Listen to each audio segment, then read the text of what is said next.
Dear students, आज के इस वीडियो में हमें 7 के पाठ के तीसरे पॉइंट को पढ़ेंगे, जिसकी हेडिंग है रदरफोर्ड का सवर्ण पत्र प्रयोग। रदरफोर्ड एक वैज्ञानिक हुए हैं जिन्होंने परमाणु की संरचना को समझाने के लिए एक सवर्ण पत्र प्रयोग काम में लिया था। सवर्ण का मतलब होता है सोना, यानी कि सोने की पन्नी। जिस प्रकार से अपना किताब या कॉपी का कागज होता है, ठीक वैसे ही सोने का एक पतला पन्ना, एक पत्र काम में लिया और उसके ऊपर अल्फा कणों की बौछार करवाई और उसके द्वारा परमाणु की संरचना को समझाया। इससे पहले हमने दो जो मॉडल पढ़े थे, उनमें देखिएगा, सबसे पहले डाल्टन ने परमाणु मॉडल दिया था, ठीक है, उसमें कुछ कमियां थी। उसके बाद में अगले वैज्ञानिक आए थॉमसन ने जो परमाणु मॉडल दिया उसका नाम था प्लम पुडिंग मॉडल। ठीक है, क्या नाम था उसका? Plum pudding model. ये रहा, देखिएगा उसका नाम, ठीक है, प्लम पुडिंग मॉडल। उन्होंने ये बताया कि परमाणु जो है उसकी वो एक धनावेशित गोला है और उसमें इलेक्ट्रॉन जगह जगह बिखरे होते हैं। परंतु रदरफोर्ड ने जो प्रयोग किया उसने ये बताया कि परमाणु जो है उसमें चारों तरफ से इस प्रकार से परमाणु वर्ताकार पथ में होता है और उसके बीच में एक नाभिक होता है जो कि धनावेशित होता है। ठीक है, और ये जो बाहर जो पथ है, ये वर्ताकार जो पथ है, इसका नाम दिया कक्षा। जैसे पहली कक्षा, ये फिर दूसरी कक्षा, फिर आगे तीसरी कक्षा, इस प्रकार से परमाणु के चारों तरफ कक्षाएं होती हैं।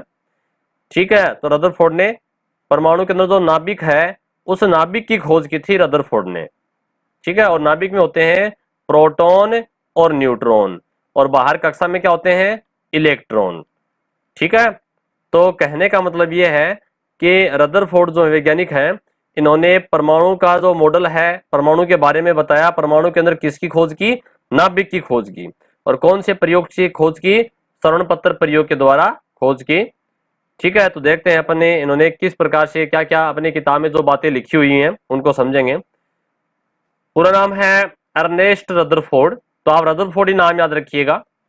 तथा उनके शिष्यों ने, इनके साथ इनके शिष्य भी जो है वो काम कर रहे थे, प्रयोग कर रहे थे। सन 1911 में सोने की बहुत पतली झिल्ली, सोना जो है, सोने को अपन स्वर्ण कहते हैं, ठीक है, सोना जो धातु है जो अपने ये काम में लेते हैं आभूषण बनाने में, ये वही सोना है जिसका प्रतीक चिन्ह क्या है? AU। AU यानी कि ओरम। सोने का प्रतीक चिन्ह क्या होता है? AU होता है। ठीक है, तो इन्होंने सोने की पतली झिल्ली ले ली, एक कागज की तरह सोने की बना हुआ एक प्रकार से एक झिल्ली या कागज। ठीक है, पर अल्फा कणों की बमबारी का प्रयोग किया। बमबारी का मतलब अल्फा कण इसके ऊपर डाले।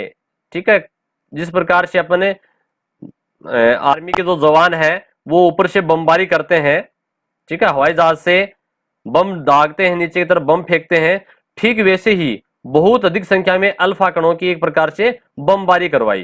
कहने का मतलब सोने की जो पतली झिल्ली है उसके ऊपर अल्फा जो कण है, उनकी किरणें, अल्फा कण जो है वो सोने की झिल्ली पर डाले गई। ठीक है, इससे सोने की पतली झिल्ली, वो जो पतली झिल्ली जो सोने की जो पन्नी काम में ली थी, उसकी मोटाई थी 10⁻⁷ मीटर या 100 नैनोमीटर। ठीक है, नैनोमीटर जो है, नैनोमीटर का मतलब होता है 10⁻⁹ मीटर होता है। क्लियर? 10⁻⁹ मीटर। तो 10⁻⁷ मीटर बोल दीजिए या 100 नैनोमीटर बोल दीजिए।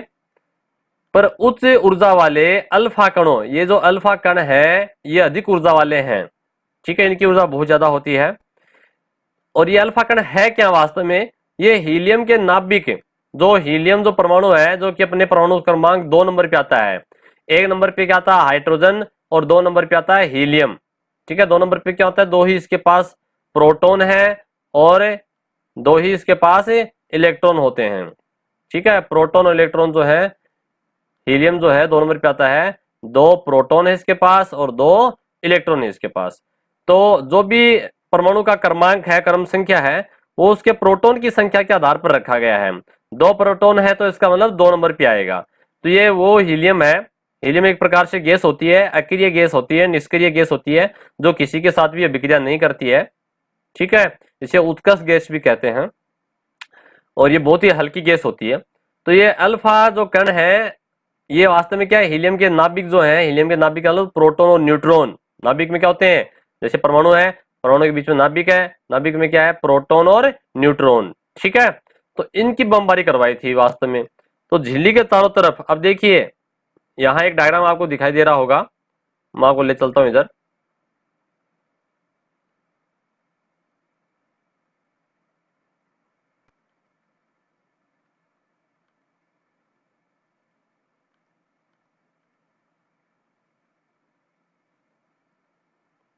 ये रहा, ये जो बीच में जो पन्नी है ये दिख रही है आपको, ये वाली, ठीक है ना, ये तो है सोने की पन्नी। ठीक है, पतला एक कागज की तरह है, बिल्कुल पतली पन्नी। और इसके चारों तरफ ये रिंग जो है ये डाल दी, और इधर से एक छेद छोड़ दिया। देखिए यहाँ पर एक जगह छोड़ दी, इस जगह से यहाँ पर ये अल्फा कण यहाँ से आ रहे हैं, और ये यहाँ इसमें छेद है, इस छेद में से अल्फा कण होते हुए यहाँ ये पतली जो रिंग है, ठीक है, इसमें से होते हुए इस पन्नी से टकराएंगे। देखिएगा ये अल्फा कण यहाँ टकरा दे, ठीक है, टकरा करके कुछ इधर फैल रहे हैं, ठीक है, अधिकांश तो इधर फैल रहे हैं, इधर फैल रहे हैं, दिख रहे होंगे आपको ये कण फैलते हुए हैं। ठीक है, तो इसकी बात कर रहा है। तो ये गोलाकार जो एक बाहर रिंग जो बनाई है, इसके बारे में बात कर रहा है कि झिल्ली के चारों तरफ जिंक सल्फाइड, ये पतली जो बाहर जो रिंग बनाई है ये किसकी बनी हुई है, जिंक सल्फाइड से लोपित, यानी कि जिंक सल्फाइड का लेप है इसके ऊपर। ठीक है, वर्ताकार पर्दा रखा गया, जिससे कि बमबारी, उससे क्या होगा, बमबारी के बाद अल्फा कण इस पर्दे से टकराकर फ्लैश यानी कि स्फुर दीप्ति मतलब चमक उत्पन्न करेंगे। जो ही अल्फा कण इस पन्नी से टकराएंगे, कौन सी पन्नी से, ये अल्फा कण है, और ये बीच में जो पन्नी है ये वाली, ये सोने की पन्नी ये है, इससे अल्फा कण टकराएंगे, और टकराने के बाद में कुछ इधर फैलेंगे, कुछ इधर फैलेंगे, है ना, ये फैल रहे हैं ना इधर ये अल्फा कण। ठीक है, और कुछ वापस टकरा करके वापस भी लौट जाएंगे। देखिएगा ये कण आ रहा है और ये टकरा करके वापस भी जा रहा है। ठीक है, तो यहाँ पर ये जब इस बाहर जो ये रिंग है जिंक सल्फाइड की परत वाली, इससे ये अल्फा कण टकराएंगे तो इसमें चमक उत्पन्न होगी, स्फुर दीप्ति यानी कि फ्लैश बोल दीजिए, इंग्लिश का शब्द फ्लैश मानी चमक उत्पन्न होगी यहाँ पर। ठीक है, और वो चमक उत्पन्न होने से हम ये पहचान लेंगे कि कितने कण कहाँ कहाँ पर इससे टकरा रहे हैं। इस प्रकार अल्फा कणों की दिशा ज्ञात हो जाएगी, और अल्फा कणों की दिशा ज्ञात कर लेंगे, यहाँ चमक हो रही है इसका मतलब यहाँ अल्फा कण आए हैं, यहाँ चमक हो रही है इसका मतलब यहाँ पर अल्फा कण आ रहे हैं। क्योंकि ये अल्फा कण हमें आंखों से दिखाई नहीं देंगे, अपन इनको आंखों से नहीं देख सकते, इसलिए यहाँ पर ये बाहर जो जिंक सल्फाइड की जो परत चढ़ा करके यहाँ पर एक रिंग बना रखी है, ताकि इसकी चमक जहां उत्पन्न हो रही है, जैसे यहाँ चमक उत्पन्न हो रही है इसका मतलब यहाँ अल्फा कण आ रहे हैं, यहाँ चमक उत्पन्न हो रही है इसका मतलब यहाँ अल्फा कण आ रहे हैं। जहां जहां चमक उत्पन्न होती है इस रिंग में, इस वलय में, उसका मतलब है वहां अल्फा कण टकरा रहे हैं। ठीक है ना, इसलिए इस परत को बाहर वाली रिंग को बनाया गया है। अब देखिए यहाँ पर वास्तव में अपन देखें परमाणु मॉडल की, ये तो श्रवण पत्र प्रयोग है, अगर एग्जाम में पूछा जाता है, बहुत इंपॉर्टेंट है ये रदरफोर्ड का श्रवण पत्र प्रयोग, तब तो आपको ये डायग्राम बनाना है। ठीक है, और ये बातें समझानी है। अब इसने जो नाभिक के बारे में बताया कि परमाणु जो पूरा ये परमाणु है, एक परमाणु बीच में नाभिक होता है। ठीक है, ये देखो अल्फा कण आ रहे हैं इधर से, ये क्या है, इधर जो आ रहे हैं ना ये अल्फा कण है। देखो ये जो निशान लगा है इसका मतलब क्या है, इधर से इधर जा रहे हैं। ठीक है, अल्फा कण ये परमाणु से टकरा रहे हैं। तो ये कुछ कण तो इसके परमाणु में से जहां से खाली जगह है, ये स्पेस खाली है, देखो ये जो जगह बाहर दिख रही है आपको सारी, ये खाली जगह है यहाँ। ठीक है, इतनी ये जगह खाली है, तो इसमें से आर पार निकल जाएंगे, सीधे निकल जाएंगे, यहाँ लिखा ना सीधे निकलने जाने वाले अल्फा कण। तो ये जो आ रहे हैं कौन कौन से, ये वाली रेखा, ये अल्फा कण की रेखा, ये अल्फा कण और ये अल्फा कण, ये तो सीधे आ गए। बाकी कुछ देखिएगा यहाँ ये जो नाभिक है बीच में, इस नाभिक से यहां से टकराएंगे और ये इनकी दिशा मुड़ जाएगी। ठीक है, इनका जो रास्ता था वो सीधा होना चाहिए था, परंतु ये इधर से इस जो नाभिक है, इस नाभिक से टकरा करके इधर विचलित हो गए। विचलित होने का मतलब है मुड़ जाना। ठीक है, पथ मानी रास्ता, ये अल्फा कणों का रास्ता था सीधा, परंतु यहां इस नाभिक से टकरा करके ये अपने पथ से, अपने रास्ते से विचलित हो जाते हैं ये अल्फा कण। ठीक है, ठीक, यहां देखिए बीचों बीच जो आ रहा है ये कण अल्फा, ये ऊपर वाला ये जो आ रहा है, ये इस नाभिक से टकराएगा और वापस आ जाएगा। दिख रहा होगा आपको, ये अल्फा कण इधर से आ रहा है और ये टकरा करके वापस इधर ही आ गया। ठीक है, और ये इधर भी देखिए अल्फा कण इधर भी अपने पथ से विचलित हो गया, और कुछ कण यहाँ, अधिकांश जो कण है वो सीधे निकल जाते हैं। तो इस प्रकार से हमने यहाँ पर इस परमाणु के मॉडल से परमाणु में नाभिक के बारे में दर्शाया है। स्वर्ण धातु के नाभिक, ये सोना जो धातु है, ठीक है ना, Au यानी कि गोल्ड या ओरम, उस धातु का ये नाभिक है, ठीक है। परमाणु में नाभिक होता है, इसमें अल्फा कणों का प्रकीर्णन, प्रकीर्णन का मतलब फैलना, किस प्रकार से फैल रहे हैं, ये सीधे आ रहे हैं, ये भी सीधे आ रहे हैं, ठीक है, ये दो इधर मुड़ रहे हैं और एक ये वापस उधर लौट गया। तो यानी कि यहां आपको दिखाई दे रहा होगा अधिकांश कण तो बाहर निकल गए, आर पार निकल गए। इसका मतलब क्या हुआ कि परमाणु का अधिकांश भाग खाली होता है, खोखला होता है, ठीक है। जैसा कि पहले थॉमसन ने बताया था, देखिएगा पिछला जो अपना मॉडल था इससे पहले ये रहा थॉमसन का, इसमें इसने जो बातें बताई थी वो थॉमसन ने, वो कमियां क्या थी, थॉमसन ने बताया कि पूरा गोला परमाणु धनावेशित होता है और उसके बीच में इलेक्ट्रॉन बिखरे होते हैं, जो कि गलत है, ठीक है ना। थॉमसन का परमाणु मॉडल ये गलत था, यानी कि इसने जो बताया वो ऐसा नहीं है। उस समय थॉमसन ने बहुत ही अच्छा प्रयास किया है इसको बताने का, लेकिन इसकी कुछ कमियां रह गई थी। वास्तव में सही परमाणु जो मॉडल है, वास्तव में जो परमाणु होता है वो रदरफोर्ड ने बताया, और इसी प्रकार से होता है। उसमें बाहर कक्षा होती है, बीच में नाभिक होता है, नाभिक में प्रोटॉन और न्यूट्रॉन होते हैं, बाहर कक्षा में इलेक्ट्रॉन होते हैं, ठीक है। ये आपको याद रखना है, यही सही है। आगे देखिए, उनके इस प्रयोग से प्राप्त प्रक्षेपण इस प्रकार थे, यानी कि रदरफोर्ड ने जो प्रयोग किया उसने उसके लिए 3 पॉइंट बताए हैं उस प्रयोग के, ठीक है। पहला ये, अधिकांश अल्फा कण सोने की झिल्ली से बिना विक्षेपित हुए सीधे निकल गए। देखिए आपको यहां दिखाई दे रहे हैं अधिकांश अल्फा कण सीधे निकल रहे हैं, ये रहे 3 इधर ऊपर 3 नीचे की तरफ दिख रहे हैं, तो अधिकांश तो ये सीधे निकल जाते हैं, ठीक है ना, पहली बात। दूसरी पॉइंट में लिखा बहुत कम अल्फा कण कुछ अंश कोण से विक्षेपित हो गए, यानी कुछ मुड़ गए। देख रहे हैं आप, दो इसमें दो आपको दिखाई दे रही है अल्फा कण, ये रहा एक तो अल्फा कण ये मुड़ गया, और एक अल्फा कण ये मुड़ गया, ठीक है। तो कुछ कण मुड़ जाते हैं। तीसरे पॉइंट में लिखा है कि 20,000 अल्फा कणों में से एक अल्फा कण का विक्षेप 180 डिग्री पर होता है, यानी कि 20,000 अपन कण डालेंगे तो उसमें से एक ही कण वापस आ जाएगा। वापस कैसे, देखो इधर से अपने डाला, नाभिक से टकराया और ये वापस आ गया, ठीक है। तो आपको ये 3 पॉइंट इसमें इसके परीक्षण में जो प्रयोग किया था, इस प्रयोग में आपको तीनों पॉइंट लिखने हैं। अगर परीक्षा में पूछे जाते हैं कि रदरफोर्ड के स्वर्ण पत्र प्रयोग को समझाइए, उसके प्रक्षेपण को लिखिए, तो आपको तीनों पॉइंट लिखने हैं, ठीक है। अब देखिएगा ये बात, जो इस प्रकार से जो इसने प्रयोग किया, इस प्रयोग से प्राप्त प्रक्षेपण अत्यंत अनपेक्षित थे। अनपेक्षित यानी कि अन प्लस अपेक्षित, अपेक्षा नहीं थी, ऐसी आशा नहीं थी कि ऐसा हो जाएगा।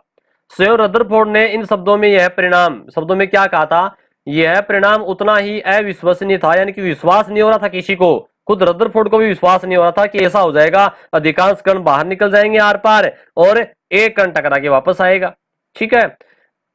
अविश्वसनीय था, जैसे अगर आप एक 14 इंच तोप के गोले को, जैसे मान लीजिए को तोप का गोला है, ठीक है, और वो एक टिश्यू पेपर यानी कि जो अपन हाथ पोंछने के लिए जो पेपर काम में लेते हैं, टिश्यू पेपर जो होता है, ठीक है, उस टिश्यू पेपर के टुकड़े पर मारे और वह लौट कर आपको चोट पहुंचाए, यानी कि वो जो तोप का गोला है वो एक पेपर से टकरा करके वापस आ जाए, अपने ही चोट लग जाए वापस, ये उतने उसी प्रकार से अविश्वसनीय था, यानी कि इस पर कोई विश्वास नहीं कर सकता था कि ऐसा हो सकता है। लेकिन वास्तव में ये प्रयोग सही था, और इन्होंने बताया कि परमाणु के बीच में नाभिक होता है, और नाभिक की खोज रदरफोर्ड ने की थी, ठीक है।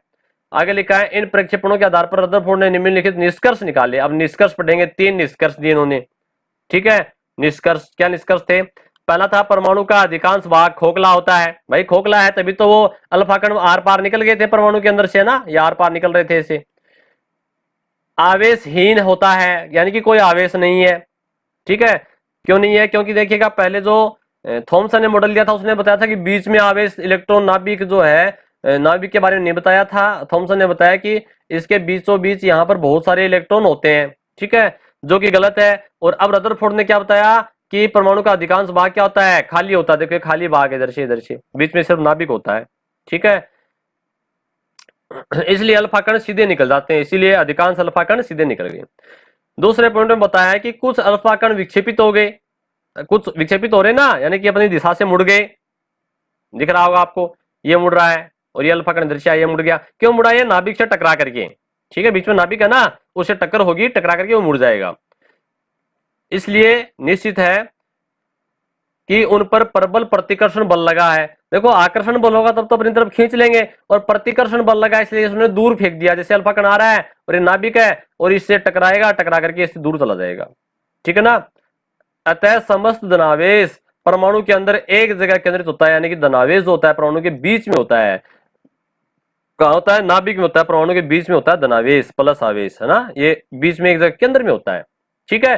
जबकि थॉमसन ने क्या बताया था? थॉमसन ने बताया था पूरा गोला ही धनावेशित होता है और बीच में इलेक्ट्रॉन बिखरे होते हैं, है ना, ऋणावेश बीच में होता है, जो कि गलत था, ठीक है। अब अपन को सही परमाणु की जो वास्तव में परमाणु होता है उसके बारे में अपन पढ़ रहे हैं। तीसरा पॉइंट जो है इन्होंने बताया था, परमाणु में धनावेश का आयतन उसके कुल आयतन की तुलना में बहुत कम होता है। देखिए परमाणु इतना बड़ा परमाणु है और धनावेश तो बीच में इतना सा ही है, बस बहुत कम होता है। इस धनावेशित आयतन को नाभिक कहा गया, यानी कि ये नाभिक क्या है, जो बीच में धनावेशित है वो नाभिक होता है। क्यों? परमाणु के बीच में जो है यहाँ प्रोटॉन और न्यूट्रॉन होते हैं नाभिक में, ठीक है। प्रोटॉन धनावेशित होता है, न्यूट्रॉन पे कोई आवेश नहीं होता, इसलिए कुल मिलाकर के नाभिक कैसा हो गया? धनावेशित हो गया, ठीक है। परमाणु का व्यास 10 की घात -10 मीटर और नाभिक का जो व्यास है 10 की घात -15 मीटर होता है। परमाणु जो नहीं, परमाणु इसका व्यास है 10 की घात -10 मीटर और नाभिक जो है उसका व्यास कितना है? 10 की घात -15 मीटर। अब आप कहोगे सर 15 तो बड़ा होता है, 10 तो 10 की घात -10 तो ये छोटा होता है। ये माइनस में है, ठीक है, माइनस में 15 है तो ये माइनस में है, इसका मतलब ये छोटा है। उपरोक्त निष्कर्षों के आधार पर रदरफोर्ड ने परमाणु का निम्नलिखित मॉडल, अब परमाणु का मॉडल की बात आती है ना, परमाणु मॉडल क्या दिया, उसके लिए भी अपन 3 पॉइंट पढ़ेंगे। रदरफोर्ड ने परमाणु का मॉडल दिया, उसमें बताया गया परमाणु का संपूर्ण धनावेश तथा द्रव्यमान उसके मध्य नाभिक में होता है। पहली बात, परमाणु का नाभिक कहां होता है? उसके बीच। नाभिक क्या होता है? बीच में, केंद्र, है ना, केंद्र बोल दो या नाभिक बोल दो।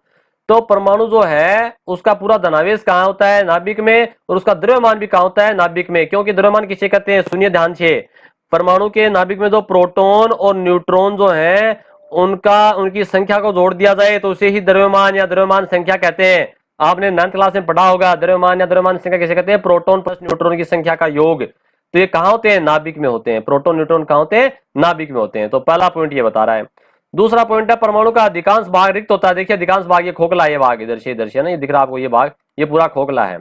इसमें चारों ओर इलेक्ट्रॉन वर्ताकार पथों में तीव्र गति से घूमते रहते हैं। देखो ये परमाणु का बीच में नाभिक हो गया और इसमें ये पहली कक्षा बाहर है ना, इसमें इलेक्ट्रॉन घूमते रहेंगे, दूसरी कक्षा में इलेक्ट्रॉन घूमते रहेंगे, तीसरी कक्षा में, फिर चौथी कक्षा में, ये वर्ताकार पथ में घूमते रहते हैं इलेक्ट्रॉन। इन वर्ताकार पथों को कक्षा कहते हैं। क्या कहते हैं इनको? कक्षा भी कहते हैं या ऊर्जा स्तर भी कहते हैं, ठीक है, याद रखिएगा, ऊर्जा स्तर या कक्षा। परमाणु विद्युत उदासीन होता है। देखो समझो ध्यान से, जैसे मान लीजिए बात करूं मैं सोडियम परमाणु की, सोडियम का सूत्र होता है Na, ठीक है। परमाणु उदासीन होता है, क्यों? क्योंकि इसके बीच में जो नाभिक है उस नाभिक में जो प्रोटॉन है वो भी 11 है, ठीक है, और ये नाभिक बना दिया मैंने, और इसके बाहर जो इलेक्ट्रॉन है वो भी 11 है। तो प्रोटॉन तो हो गए प्लस वाले, ठीक है, प्रोटॉन तो हो गए प्लस के और माइनस के हो गए इलेक्ट्रॉन, वो भी 11 है। तो प्लस और माइनस के बराबर है तो 0, यानी कि उदासीन होते हैं। परमाणु अधिकांशतः यानी कि सामान्य अवस्था में उदासीन होते हैं। उदासीन का मतलब ना तो धनावेश होता है उनके ऊपर और ना ही ऋणावेश होता है। क्लियर? आगे लिखा है, अतः निश्चित रूप से परमाणु में जितने इलेक्ट्रॉन होंगे उतने ही नाभिक में प्रोटॉन होंगे। प्रोटॉन और इलेक्ट्रॉन की संख्या बराबर होती है। अगर बात करें अपन हाइड्रोजन की, हाइड्रोजन 1 नंबर पे आता है तो उसके पास एक ही प्रोटॉन है और एक ही इलेक्ट्रॉन है। अगर बात करें अपन पोटेशियम की, पोटेशियम 19 नंबर पे आता है, 19 ही प्रोटॉन है और 19 ही इलेक्ट्रॉन है, ठीक है ना। अब आपके समझ में आ गया होगा कि परमाणु उदासीन क्यों होते हैं, क्योंकि उनमें प्रोटॉन और इलेक्ट्रॉन की संख्या बराबर होती है। देखिएगा आपको यहाँ पर दिखाई दे रहा है नीचे डायग्राम में, मॉडल में, इस प्रकार से एक कक्षा है, इस कक्षा में इलेक्ट्रॉन घूम रहे हैं, ठीक है, बीच में नाभिक होता है। नाभिक में क्या होते हैं? प्रोटॉन प्लस न्यूट्रॉन, ठीक है ना, प्रोटॉन न्यूट्रॉन होते हैं। प्रोटॉन होते हैं धनावेशित, न्यूट्रॉन उदासीन होता है, इलेक्ट्रॉन होते हैं ऋणावेशित। रदरफोर्ड का परमाणु मॉडल सौर मॉडल का प्रतिरूप भी माना जाता है। देखो जिस प्रकार से हमारा सौर मंडल है ना, सौर मंडल में क्या होता है? बीच में एक सूर्य है, सूर्य है ना, उसके चारों तरफ 8 ग्रह हैं। कितने ग्रह हैं? पहले 9 ग्रह थे, वर्तमान में 8 ग्रह, ठीक है। सबसे पास में होता है बुध ग्रह, वो उसके चारों तरफ चक्कर लगा रहता है। उसके बाद में शुक्र ग्रह, वो भी चक्कर लगा रहा है निश्चित कक्षा में, ठीक है। फिर पृथ्वी ग्रह, अपना पृथ्वी भी चारों तरफ इसका चक्कर लगा रहा है इस प्रकार से, ठीक। जब एक चक्कर पूरा लगाता है तो 1 साल हो जाती है। ये पृथ्वी भी इस प्रकार से, ये पृथ्वी मान लीजिए, ठीक, ये पृथ्वी अपनी, ये सूर्य की चारों तरफ चक्कर लगा रही है। इस प्रकार से 8 ग्रह इस सूर्य के चारों तरफ निश्चित कक्षा में चक्कर लगाते हैं। ठीक है, तो ये परमाणु भी वैसे ही होता है। परमाणु यानी बीच में यहाँ पर सूर्य, नाभिक की जगह सूर्य मान लिया, और इसके अलग अलग कक्षा है, पहली कक्षा थी, अंदर दूसरी कक्षा हो गई, फिर तीसरी कक्षा हो गई, इलेक्ट्रॉन चक्कर लगाते रहते हैं। तो इसकी तुलना किससे की गई है, यानी कि रदरफोर्ड का जो मॉडल है उसकी तुलना सौर मॉडल से की गई है। हमारा जो सौर मंडल है उसका मॉडल से की गई है। इस मॉडल में इलेक्ट्रॉन नाभिक के चारों तरफ विभिन्न कक्षाओं में इस प्रकार घूमते हैं जैसे विभिन्न ग्रह, कौन घूम रहे हैं, ग्रह सूर्य के चारों तरफ विभिन्न कक्षाओं में घूमते हैं। इस प्रकार यह मॉडल परमाणु संरचना की व्याख्या करने का मूलभूत आधार बना, परंतु कुछ तथ्यों को समझा नहीं पाया। अब देखो इसकी भी कुछ कमियां हैं। रदरफोर्ड ने जो मॉडल जो दिया है, सोने के पत्थर का जो प्रयोग किया है, इसकी भी कुछ कमियां हैं। वो क्या कमियां हैं, वो कमियां भी अपन देखेंगे। यहाँ पर 2 कमियां थी। पहला, परमाणु के स्थायित्व की व्याख्या नहीं कर सका कि परमाणु का स्थायित्व कैसा है, वो नहीं बता पाया। दूसरा, परमाणु की इलेक्ट्रॉन संरचना को स्पष्ट नहीं कर पाया कि इलेक्ट्रॉन कहाँ होते हैं। नाभिक तो बता दिया, लेकिन इलेक्ट्रॉन किधर घूमते हैं, है ना, कितने इलेक्ट्रॉन होते हैं, कौन सी कक्षा में कितने हैं, वो सारी बातें ये नहीं बता पाया। अब आगे देखिए, वैज्ञानिक और है मैक्सवेल। मैक्सवेल वैज्ञानिक का नाम है, के सिद्धांत के अनुसार वर्ताकार घूमता हुआ इलेक्ट्रॉन विकिरण उत्सर्जित करेगा। देखिए कैसे, ये मान लीजिए यहाँ पर नाभिक है, ये प्रथम कक्षा, दूसरी कक्षा। जब ये इलेक्ट्रॉन इधर इस प्रकार से घूमता रहेगा कक्षा में, इलेक्ट्रॉन चक्कर लगाते रहते हैं, घूमते रहते हैं, तो जब ये इलेक्ट्रॉन घूमता रहेगा, ये बता रहा है कि जब ये इलेक्ट्रॉन घूमता रहेगा तो क्या करेगा, ये विकिरण उत्सर्जित करेगा, यानी कि इस इलेक्ट्रॉन से विकिरण निकलेंगी, ठीक है ना, विकिरण निकलेंगे, बाहर निकल रही है विकिरण, जिससे उसकी ऊर्जा कम हो जाएगी। और जब इलेक्ट्रॉन घूमता रहेगा, विकिरण निकलेंगे, तो इसकी एनर्जी, इसकी ऊर्जा कम हो जाएगी। और जब ऊर्जा कम हो जाती है, जब इसकी ऊर्जा कम होगी तो क्या होगा, इस प्रकार वह नाभिक के चारों सर्पिलाकार गति करता हुआ अंततः उसमें गिर जाएगा। परंतु वास्तव में ऐसा नहीं होता है। यानी कि अगर ये घूमता रहेगा, इस तरफ घूमता ही रहेगा, तो इसकी ऊर्जा कम हो जाएगी। क्यों ऊर्जा कम हो जाएगी, इसके विकिरण निकल जाएंगे बाहर, विकिरण के निकलने से उसकी ऊर्जा कम होगी। और ये वर्ताकार पथ में, सर्पिलाकार पथ में, सर्पिलाकार यानी कि इस प्रकार से, देखो डायग्राम से ऊपर दिखा दें आपको, ये रहा, ठीक है, यानी कि इलेक्ट्रॉन घूम रहा था और ये अंदर की तरफ घूमता घूमता सर्पिलाकार घूमता हुआ और ये यहाँ पर नाभिक में आ गया। ठीक है, आ रहा नाभिक में, इस प्रकार से घूमता नाभिक में आ गया। तो ये ऐसा वास्तव में नहीं होता है। ठीक है, ये इसकी कमी थी, ऐसा नहीं होता है। यह परमाणु के स्पेक्ट्रम तथा एक कक्षा में उपस्थित इलेक्ट्रॉन की संख्या व्यवस्था को स्पष्ट नहीं कर सका। इसने ये भी नहीं बताया कि स्पेक्ट्रम जो है, परमाणु के स्पेक्ट्रम का मतलब यानी कि उसमें जो बैंड बनते हैं, ठीक है, आप उस कक्षा में पढ़ोगे, आप 11वीं 12वीं में जब साइंस लोगे, और कक्षा में इलेक्ट्रॉन की संख्या जो वो भी नहीं बता पाया, पहली कक्षा में कितने इलेक्ट्रॉन है, दूसरी में कितने हैं, ये भी इसकी कुछ कमियां थी। ठीक है, तो चलिए आगे चलते हैं अपन। इसमें लिखा है, नील्स बोर ने भौतिकी के क्वांटम सिद्धांतों का उपयोग करके रदरफोर्ड मॉडल के दोषों को दूर करने का प्रयास किया। यानी कि अगले जो वैज्ञानिक है वो आएंगे नील्स बोर, जो कि आप फोटो में देख रहे हो। नील्स बोर ने जो रदरफोर्ड की जो कमियां रह गई थी उसमें सुधार किया। देखिए ये जो वैज्ञानिक क्रम से है, पहले जो वैज्ञानिक सबसे पहले अपने पढ़ा था डोल्टन ने कुछ बातें बताई, परमाणु के बारे में बताया, परमाणु सिद्धांत दिया, उसमें कुछ कमियां रह गई, उनको थॉमसन ने दूर किया। फिर थॉमसन के परमाणु मॉडल में कुछ कमियां रह गई थी, उसको रदरफोर्ड ने दूर किया। और रदरफोर्ड के अंदर जो कमियां रह गई थी उनको कौन दूर करेंगे, ये जो वैज्ञानिक हैं नील्स बोर, ये दूर कर देंगे। ठीक है, तो अपने सिलेबस में 4 है, नील्स बोर का वीडियो जो है अपने अलग से पढ़ेंगे। तो यहाँ आपको शायद ये समझ में आया होगा कि किस प्रकार से रदरफोर्ड जो है इन्होंने सोने के पत्थर का प्रयोग किया और निष्कर्ष निकाले और परमाणु में नाभिक की खोज की। धन्यवाद।